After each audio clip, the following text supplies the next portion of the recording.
Natalie Holloway, em 2005, estava louca de alegria. Ela tinha terminado o ensino médio com notas exemplares e em breve iria começar o ensino superior na Universidade do Alabama, com foco em medicina e com uma bolsa de estudo integral. Mas, antes disso, ela fez uma viagem de férias com seus colegas de formatura para a ilha de Aruba, no Caribe. Natalie nunca retornou para casa dessa viagem. Para todos que a conheceram e a amaram durante a sua breve passagem pela Terra, ficaram a saudade, a tristeza e a revolta pela impunidade que durou 18 anos.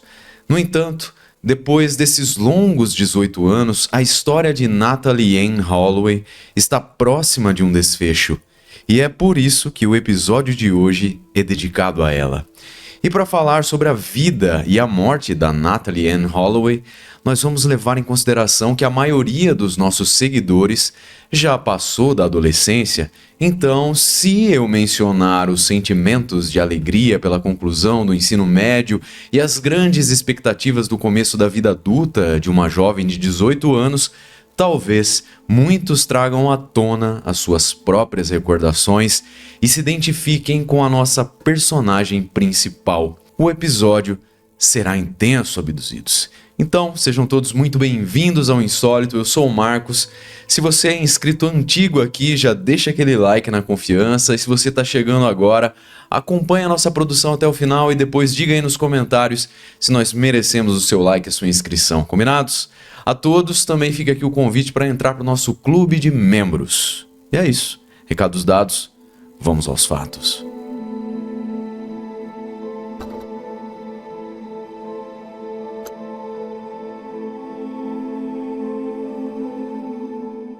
Natalie Ann Holloway era filha de Dave e Elizabeth Holloway. Seu irmão mais novo se chama Matthew e sua família era de Memphis, Tennessee. Sua mãe era fonoaudióloga com especialização em educação especial e um mestrado em fonoaudiologia. Seus pais haviam sido colegas de faculdade e permaneceram juntos por vários anos até o divórcio em 1993, quando Natalie e o irmão Matthew permaneceram vivendo em companhia da mãe. Elizabeth teve um segundo casamento entre os anos de 2000 e 2006 com um empresário super bem-sucedido financeiramente chamado George ou Jug Tweedy. Esse novo matrimônio levou a Beth e os seus filhos a se mudarem para um bairro super rico chamado Mountain Brook, no Alabama. Porém, um ano e meio antes de se divorciar de George, a vida de Beth já tinha sofrido um golpe irreparável: o desaparecimento de Natalie. A garota, que estava com 18 anos, desapareceu nas piores condições possíveis. Segundo os especialistas nesse tipo de caso, em terra estrangeira, durante uma viagem com amigos, longe da família.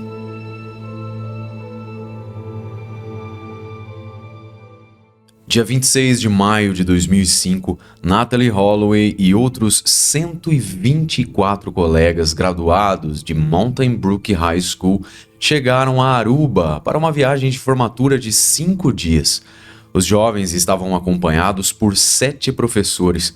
O líder deles era Bob Plummer e durante o dia os alunos eram reunidos com os professores que davam a eles orientações normais nesse tipo de evento e permaneciam 24 horas por dia disponíveis se os rapazes e as moças precisassem de alguma ajuda. Mas ficou claro que não estava combinado que os 7 acompanhantes estariam com os alunos o tempo todo. Seria numericamente impossível e os adolescentes não precisavam, em teoria, de uma supervisão constante. Pois bem, depoimentos posteriores de algumas garotas amigas de Natalie, a Liz, a Ken e a Claire, deram a entender que todos estavam bem soltos, consumindo muita bebida e se divertindo ao máximo. Daquela maneira que vocês sabem, não é? Cada um por si e Deus por todos. Mas o que estava firmemente programado era o voo de retorno de Aruba para a casa deles nos Estados Unidos no dia 30 de maio de 2005. Contudo, a garota não compareceu ao voo e nem respondia aos telefonemas dos colegas e professores acompanhantes. Foi assim que teve início o processo de registro de desaparecimento, informação aos pais e as buscas pela garota norte-americana. Segundo seus amigos de viagem, ela foi vista pela última vez na noite anterior, à 1h30 da madrugada, do lado de fora do restaurante e boate Carlon's Charlie's. Aparentemente, um local amplo e bem popular, como mostram as muitas fotografias. As testemunhas disseram também que ela estava bem e acompanhada por moradores locais, Johan van der Slot e os irmãos Deepak e Satish Kalpoe. Johan era holandês e estudava na Escola Internacional de Aruba, e os irmãos Kalpoe eram do Suriname. Na época do desaparecimento de Natalee Holloway, o tal Deepak tinha 21 anos. Contudo, Satish e Johan eram um pouco mais novos e estavam com 17 ou 18 anos. Ou seja, eram da mesma faixa etária que os estudantes turistas. E quando interrogados pela polícia por serem os últimos a verem a garota americana antes dela sumir, os 3 rapazes afirmaram que deixaram Natalee em seu hotel e negaram saber o que aconteceu com ela. Ou seja, havia sido uma simples carona na versão deles. Porém, ao longo das investigações, as autoridades detiveram o holandês Johan van der Slot 2 vezes por suspeita de ele estar envolvido no desaparecimento, enquanto os irmãos Kalpoe foram presos 3 vezes cada um. Lamentavelmente, por falta de provas ou da velha boa vontade, empenho das autoridades, os 3 suspeitos foram libertados sem serem acusados.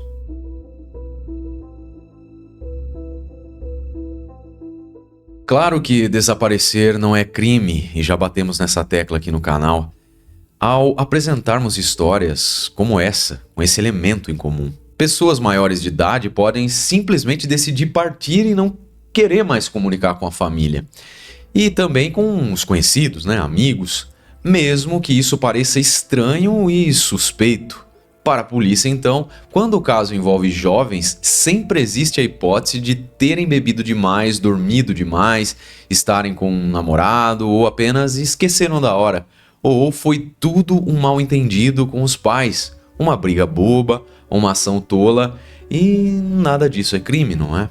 Mas, nesse caso em particular, o sumiço de uma turista estrangeira que viajava em grupo e que não compareceu ao embarque no aeroporto era muito preocupante. O silêncio dela era apavorante. Sua bagagem organizada e seu passaporte foram encontrados no quarto do hotel Holiday Inn. Dessa maneira, as autoridades urbanas reconheceram que algo poderia ir mal e iniciaram então as buscas por Natalee Holloway em toda a ilha, nas praias e também nas águas circundantes, mas não a encontraram. Não encontraram nenhum sinal dela.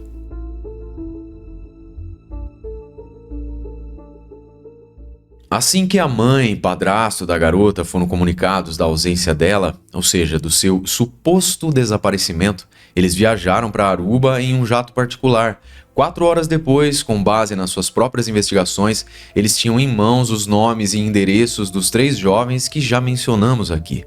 As imagens de câmeras do hotel, do restaurante e de outros lugares ali dispersos pela ilha confirmaram que eles estiveram juntos horas antes. Mas quando os 3 jovens disseram que haviam deixado Natalee no hotel, eles souberam que as gravações da segurança não conferiam com essa história. Assim então surgiu a primeira mentira, que Natalee tinha ficado chateada porque caiu ao descer do carro de Johan, fato que aconteceu ao fazerem um passeio perto do local onde há tubarões. Esse incidente teria levado a garota americana a decidir voltar para o hotel sem os 3 amigos.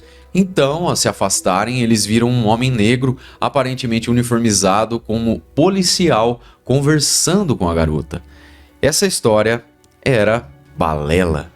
Naturalmente, então, depois de algumas horas, já se falava em crime. Os pais da Natalee criticaram a polícia de Aruba pela falta de progresso na investigação. A frustração deles foi tanta que eles buscaram o apoio do governador do Alabama, o Bob Riley, para fomentar, então, um boicote ao turismo lá em Aruba. Os comentários da parte do comissário de polícia de Aruba, o senhor Gerald Dopin, que liderou aí todas as investigações do caso, desde o início dela em 2005 até 2006, pareciam indicar que a culpa era da vítima Ele fez questão de afirmar que os estudantes de Mountain Brook se envolveram em festas selvagens, com muita bebida, muita troca de quarto, todas as noites, e sabemos que a administração do Hotel Holiday Inn lhes disse que eles não eram bem-vindos no próximo ano. Em relação a Natalee Holloway, ele disse o seguinte: nós sabemos que ela bebia o dia todo, todos os dias. Temos relatos de que ela começava pela manhã com coquetéis, tanto que Natalee não apareceu para o café da manhã em 2 dias. E assim, se a gente pensar que sim, a bebida poderia ter colocado ela em algum lugar que facilitou o crime, tudo bem. Mas falar como esses caras estavam falando aí, que a culpa foi dela porque ela bebia, porque ela não apareceu no café da manhã, é no mínimo insólito, não é? O que tem a ver o que com B?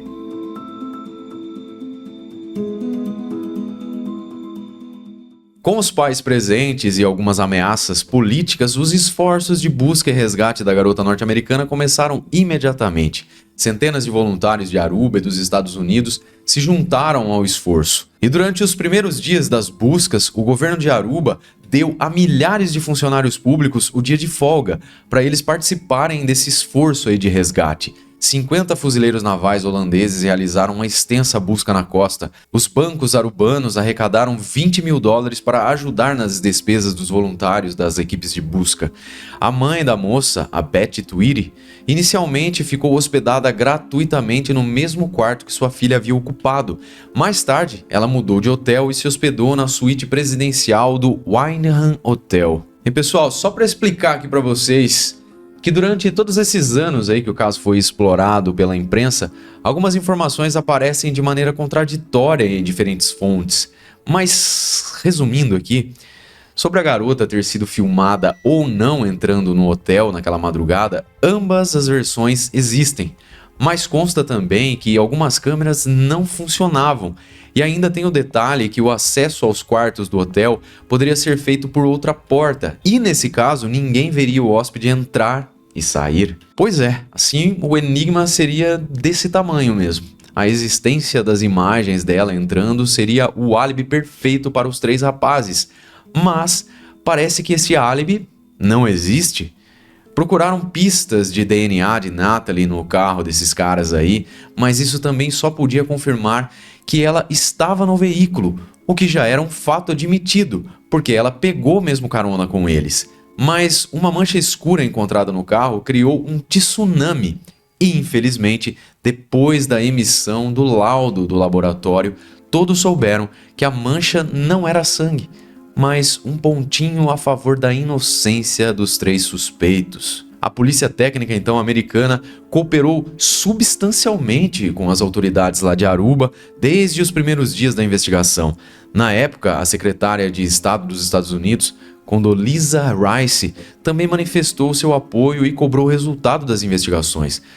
A gente pode imaginar que muitos dólares foram investidos nos esforços de busca e salvamento da Natalee, uma vez que participaram centenas de voluntários, incluindo agentes especiais norte-americanos, o FBI, 50 soldados holandeses, 3 aeronaves F-16 da Força Aérea Holandesa e além dos times terrestres, mergulhadores, que procuravam no oceano o corpo da Natalee Holloway. Mas, como sabemos, ela nunca foi encontrada, nenhuma pista foi encontrada.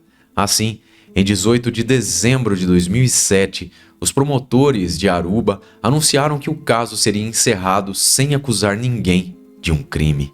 Os investigadores, então, aparentemente estavam abertos a novas teorias. Falamos isso, pessoal, porque outros suspeitos foram investigados e até detidos por causa desse caso. Por exemplo, em 5 de junho de 2005, a polícia de Aruba deteve Nick John e Abraham Jones, ex-seguranças do Allegro Hotel. Alguém denunciou esses 2 homens e eles eram conhecidos na noite de Aruba por articularem e fornecerem companhia feminina paga para clientes dos hotéis. Mesmo com antecedentes criminais menores, Nick e Abraham foram liberados após suas vidas serem olhadas bem de perto pela lei. Eles estavam com as mãos limpas, pelo menos no que dizia respeito ao sumiço da turista americana. Novos capítulos então dessa história foram sendo escritos com o passar dos anos, provocando esperança e angústia na família de Natalie. E vejam só alguns dos fatos bizarros desse caso. A história foi reaberta, o caso, foi reaberto em 1º de fevereiro de 2008, depois que se tornou público um vídeo de Johan afirmando que Natalie morreu na manhã de seu desaparecimento e que um amigo dele havia se desfeito do corpo. Posteriormente, o suspeito disse que ele havia vendido Natalie para o tráfico humano, mas ele se retratou de ambas as declarações. Em 11 de junho de 2005, o Sr. David Cruz, porta-voz do ministro da Justiça de Aruba, declarou falsamente que a americana estava morta e que as autoridades já conheciam a localização do corpo.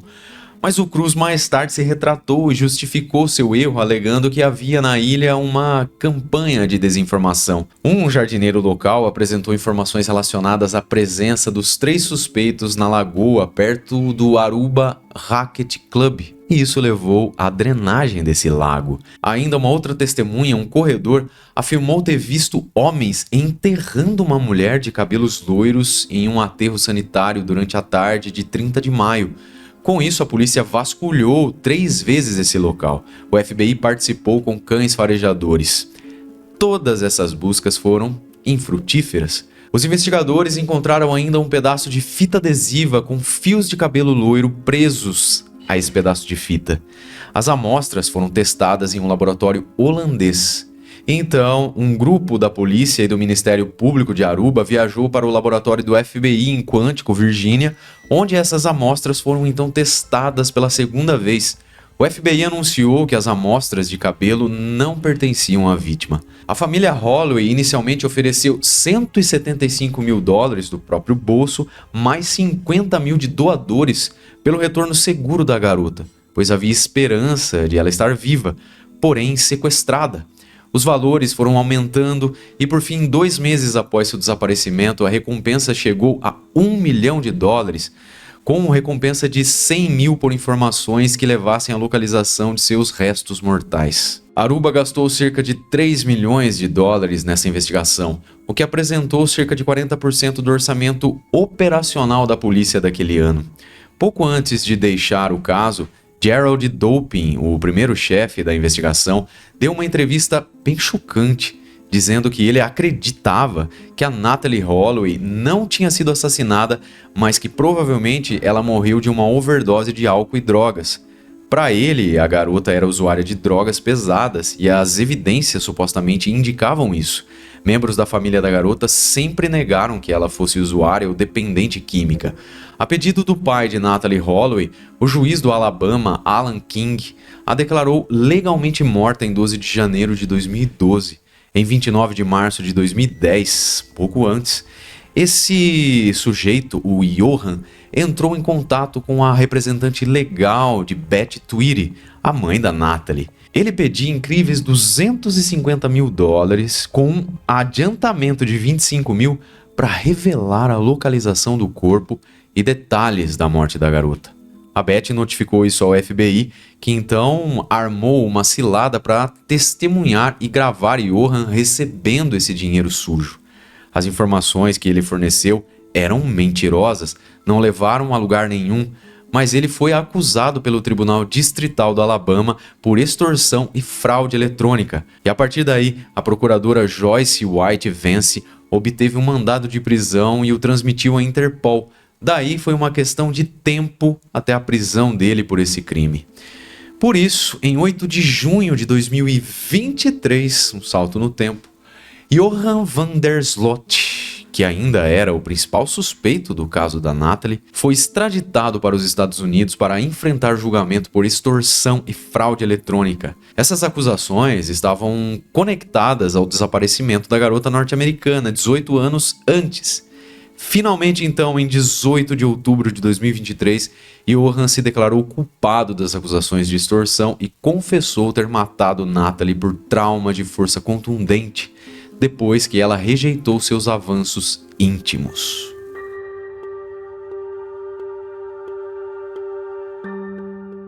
Pessoal, um parênteses aqui na história da nossa vítima, para relatar para vocês o caso criminal que envolveu Stephanie Tatiana Flores Ramírez, que nasceu no dia 22 de julho de 1988 no Peru. Vocês devem estar se perguntando o que isso tem a ver com o caso, né? Muito bem. Em 2010, quando ela estava com 21 anos de idade, a Stephanie já arcava com muitas responsabilidades, fazendo graduação em administração de empresas na Universidade de Lima e também sendo a responsável pelo marketing da empresa familiar. Uma mulher jovem, independente, em quem os pais confiavam muito. Ela possuía seu próprio carro e era dona do seu nariz. Seu hobby era jogar pôquer nos cassinos da capital de seu país, Lima, onde ela vivia. Infelizmente, no entanto, em 30 de maio de 2010, ela não voltou para casa. E não é nem preciso mencionar tudo o que os seus pais fizeram tentando encontrar a jovem, não é? Buscas, telefonemas e, finalmente, o registro na polícia do desaparecimento dela. Então, no dia 2 de junho de 2010, um funcionário do hotel TAC encontrou o corpo sem vida da Stephanie em um dos apartamentos do hotel. Havia sinais de luta, agressão e diversas evidências no local, incluindo uma raquete de tênis. Os detetives então coletaram provas físicas e, pelo registro do hotel, descobriram que o hóspede do quarto onde eles encontraram o corpo de Stephanie era quem? Adivinhem. Johan van der Sloot. Pois é, abduzidos. As imagens do circuito fechado ali de segurança das câmeras mostraram claramente que o Johan e a Stephanie entraram juntos no quarto em 30 de maio às 5h16 da manhã. Depois de mais de 3 horas, ele saiu do quarto sozinho com a mochila e chegou a pedir para a equipe do hotel não incomodar a sua menina. Assim, ele se tornou o principal suspeito da morte de Stephanie, e para os detetives peruanos, a internet explodiu com milhares de informações que ligavam Johan ao desaparecimento não resolvido da Natalee Holloway lá em 2005. Johan tinha fugido para o Chile, mas foi localizado e preso. Na sua mala, ele ainda estava com roupas sujas de sangue. E depois de 2 dias de detenção, ele confessou o crime. Sua alegação foi que eles estavam jogando videopôquer no computador dele e que em algum momento ele recebeu um e-mail anônimo acusando-o da morte de Natalee. Essa informação, ou seja, a de que ele era suspeito de assassinato, fez a moça peruana que estava ao seu lado se descontrolar e o agredir. Então Johan apenas se defendeu dela, bateu no rosto de Stephanie, que caiu no chão. Johan então sufocou Stephanie até a morte. Ele afirmou o seguinte: a única coisa que eu queria era deixar o local do crime o mais rápido possível e depois deixar o país. 2 anos depois, em janeiro de 2012, ele se declarou culpado de assassinar Stephanie em 30 de maio de 2010 e foi condenado a 28 anos de prisão. Além disso, ele foi condenado a pagar 75 mil à família Flores em indenizações. E olha só, o Johan havia realizado a extorsão da família de sua primeira vítima poucos meses antes de cometer o assassinato da Stephanie. Assim, quando a justiça norte-americana o alcançou e ele finalmente admitiu ter matado Natalee, ele já estava preso, cumprindo uma pena de 28 anos. Muitos outros nomes surgiram ao longo das investigações do caso da Natalee, praticamente todos apontados pelos 3 suspeitos principais. Desse modo, eles tentaram desviar a atenção dos investigadores. Além disso, muitas versões fantasiosas foram contadas sobre os locais onde eles estiveram naquela noite fatídica e onde possivelmente teria sido ocultado o corpo da estudante. E o que é muito estranho é que as acusações mútuas de responsabilidade do homicídio não foram a tônica do caso. Os 3 suspeitos pareciam se proteger e, ao mesmo tempo, se divertir em enganar as autoridades. E talvez, a gente pode até pensar que os irmãos aí, o Deepak, o Satish e Kalpoe, realmente não estivessem presentes nos momentos finais da vida da Natalee. Cada vez que eles foram presos, se vocês se lembram, eles foram acusados de muitas coisas, mas isso parecia ser apenas uma maneira da polícia pressioná-los, uma estratégia que nunca levou a investigação ao caminho da resolução do mistério. Finalmente, a versão do crime oferecida por Johan, o réu confesso da extorsão, parece a mais plausível, a mais provável. Natalee recusou os avanços íntimos dele, quando então eles estavam sozinhos em uma praia ali de Aruba. Enfurecido por ela ter lhe prendido as pernas com um golpe de luta ou de autodefesa, Johan covardemente atingiu a cabeça da garota com um bloco de pedra e levou o corpo dela para o mar, que jamais devolveu. 5 anos depois, ele voltou a matar uma jovem mulher, como vimos, talvez acreditando que mais uma vez ele escaparia impune. Johan van der Slot ainda não foi julgado pela morte da Natalie. Aliás, pelas leis de Aruba, o prazo para prescrição do crime já até passou. Então, os próximos passos da justiça ainda são uma incógnita. Na melhor das hipóteses, são aguardados. A mãe da Natalie passou os últimos 18 anos aguardando a verdade sobre o destino de sua filha. Ela se tornou uma ativista e palestrante sobre a segurança pessoal, focando exatamente nos riscos pelos quais sua filha passou. Em 11 de abril de 2006, menos de um ano após sua filha desaparecer, o Dave Holloway publicou um livro chamado Aruba, a trágica história não contada de Natalie Holloway e a corrupção do paraíso. E aí, o que a gente pode concluir é que talvez ele tenha se precipitado, talvez ele tenha escrito essa história cedo demais. O que temos é que o mistério foi solucionado, apesar de o corpo da Natalie nunca ter sido encontrado, e a gente aguardar a resolução para saber se o Johan vai ser condenado por esse crime ou simplesmente vai entrar para a história. Espero que vocês tenham apreciado o nosso conteúdo de hoje. Se gostou, deixe seu like, se inscreva no canal, compartilhe o nosso conteúdo com quem possa se interessar, me segue lá no @oinsólito, combinados? É isso então, um beijo do Ruivo e até o próximo episódio.